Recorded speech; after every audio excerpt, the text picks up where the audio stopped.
Today I want to share with you my opinions on the Zepp app and show you a couple of things that hopefully you might not know about it. Welcome back to another episode of STU'S Reviews. So why am I doing this quick overview of the Zepp app and my opinions on it? Well, as you guys probably already know, I've done tons of episodes on Amazfit and Zepp devices recently and in the past as well.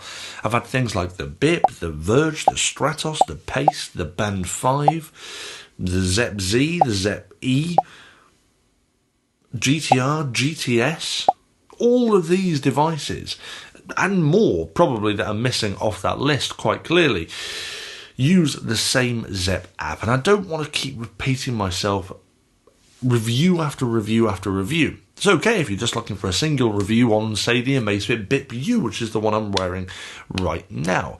But if you watch my stuff regularly and you are a subscriber and just want to find out about the smartwatch that I'm wearing, then you don't want to keep hearing about the app over and over again. So I'm going to do this one overview at the start of 2021, explaining what it can do and my opinions on that app, so that then in all my future smartwatch reviews I can focus on the smartwatch itself and taking a look at that rather than the app experience.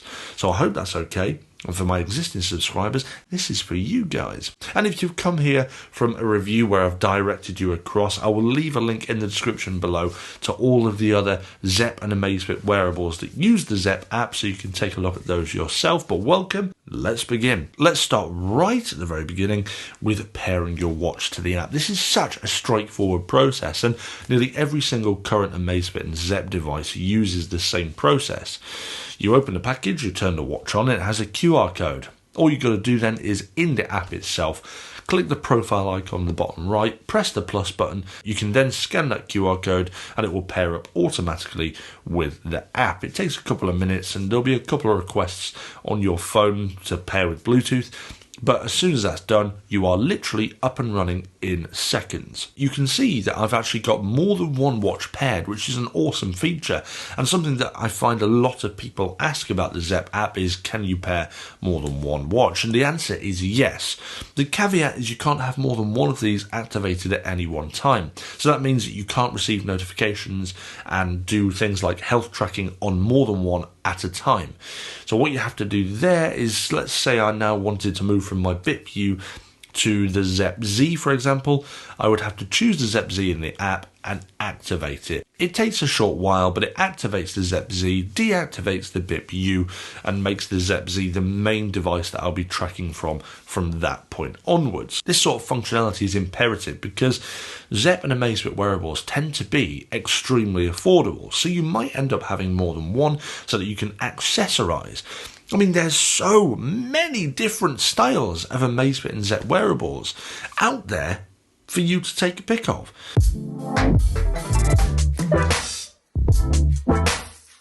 So you might want something that's geared more towards fitness, and then you might want something that you can wear out to dinner. It's just entirely up to you how you do it, and the fact that you can pair multiple watches in the app is a great little touch, and it does mean that you have got that versatility of what you're wearing at any one time. On the profile page, it also allows you to add target goals for steps, weight and calories, and sleep, which is quite a unique one. And I'll cover more about the sleep stuff in a little bit, but further down you can see friends. Although for whatever reason this feature seems to be a bit hit and miss, and at the moment I can't seem to add friends, and I know this problem is something that a lot of people have, and I'll talk more about that in a little bit. So if you are having a little issue adding friends, you're not alone. There are other people out there with the same problem. Interestingly, this is perhaps one of the only issues from the entire service that I've found. And if you are having issues yourself with adding friends, let me know in the comments, or if you found a solution, also let me know in the comments. Back to the menu, you've also got your personal bests for running, cycling and climbing in the record section. For the most people, Climbing, running and cycling are the top sports, so that's quite awesome that they've put personal bests in there. But it would be nice in future to see things like hiking added into that list as well, because I do things like hiking a lot more than I run or cycle or climb for that matter. I've got dogs and walk them in the mountains nearly every day, so it'd be cool to see my personal best for things like my distance or the quickest mile walking as well. So that's a bit of a feature request, but I'll add some more feature requests later on. Underneath here you have the add account section, which is now the integral point you need to access if you want to pair up the Zepp or Amazfit wearables with third-party services. And dependent on which country you're in, which region you're in, and which watch you're using at the time, depends on what you actually see in this drop-down menu. The core ones I have access to at the moment using the BitView are WeChat, the Health app, which will sync to either Google Fit or Apple Health, Strava and Relive. If the watch that you're using also works with Amazon, then you can also use this section to sign into your Amazon account too, and once it's linked it will work straight away. Syncing with third-party health services, Zepp will write steps, BMI, heart rate, sleep data and weight into both Apple and Google Health apps. So the integration with Zepp and third-party services is actually pretty good, and they do seem to be adding more as time goes on. I mean, the Amazon Echo voice service is a relatively new thing, so I would love and cannot wait to see what is next for Zepp and what they integrate with in future. If you've got any requests yourself, or if there's something that you'd like to see Zepp integrate with, I'd love to know what that is in the comments below. And you never know, they might take notice of that and they might build it into future Zepp apps.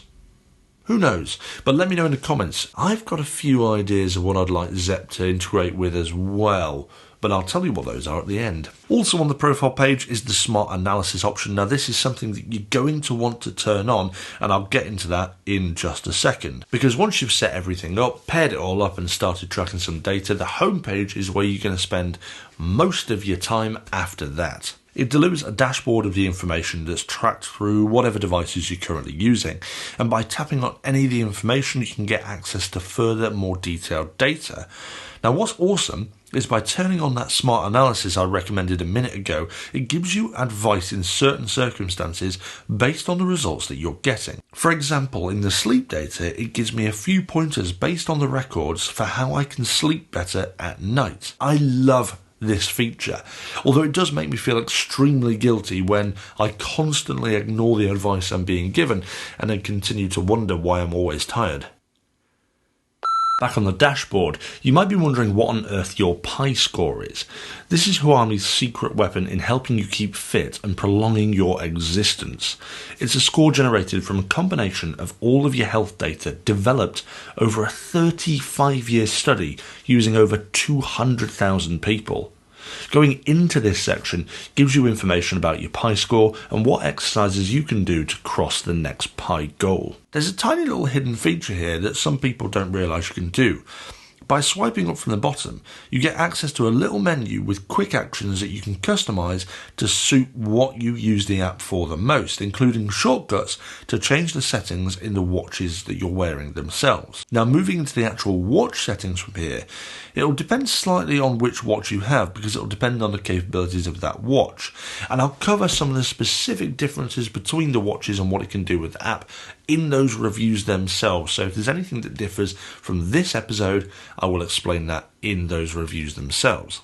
As a general overview, you can change things such as watch faces from the store, the notifications and settings and order the apps appear on the watch, along with the frequency of some of the health tracking data. This is quite useful as it gives you plenty of customization so that you can either focus on more regular, accurate tracking data points, such as recording your heart rate constantly, or you can turn off a lot of the health data tracking to preserve battery life if you're using the Amazfit or Zepp watches for notifications primarily. We all know, and I always say, that an app or software is 60% of the experience. The other 40% is the hardware. You can't have decent hardware and terrible software. It just does not work. The whole experience will be miserable. I'd rather have terrible hardware and better software, I think. Yeah, I'll go with that. So is the Zepp app, or does the Zepp app make it worth buying the Amazfit or Zepp lineup? 100% yes. I think it's extremely intuitive, and in my eyes it's not intimidating. I think some health apps can be quite intimidating with bars and graphs and all this stuff everywhere. Zepp does a very good job in putting little snippets of information, little snippets of advice to make this data digestible to the every man or the every woman. Genuinely, I think the Zepp app is a fantastic one-stop shop for all of your health. So if the software is going to tip you over the scale to buy an Amazfit or Zepp device, then I would have no concerns with it, because it is a fantastic piece of software and they've done a great job. There are things that they can improve, and there are things that I would like to see though in the future, but with software it's easily to be updated, so hopefully they're going to update some of these things. Firstly, I'd like the option to be able to do things like export my data as a .csv file. That way I can import that data into spreadsheets and make my own correlating graphs with anything I choose, such as cups of tea and my heart rate. Does having 2 sugars in my tea accelerate my heart rate? Well, the Zepp app can't tell me that because there's no way of tracking my cups of tea in there. But if I wrote it down on a piece of paper and popped it into a spreadsheet, and then was able to overlay my heart rate data through a CSV file, that will be extremely handy for me. And I think that's something I'd like to see from Zepp in giving access to the data a little bit more for everyone. Maybe integration with Oculus Quest, for example. So if you're in a fitness app, you can see your live data, such as your heart rate, flashing up on the screen at the same time. Or maybe integration with something like Streamlabs. So if you're on Twitch, on Warzone, and you're fighting off against a bunch of sweaty teens who are high on Red Bull, maybe you want to flash up your heart rate or something like that. Could be a bit of fun. I don't know. But there's tons and tons of ways that I think Zepp could integrate with other services, and I feel that they are an ideal place to be able to position themselves as this kind of median point for bridging the gap between loads of different services. So I would love to see a little bit more from that front. But the last thing is I want to see a more stable and comprehensive friending service. As I've said, at the moment I can't seem to get it work. I have made it work in the past, but it's not the most comprehensive service. Now, we all know striving towards your activity goals or striving towards losing weight or being more healthy can be quite lonely and quite challenging at the best of times.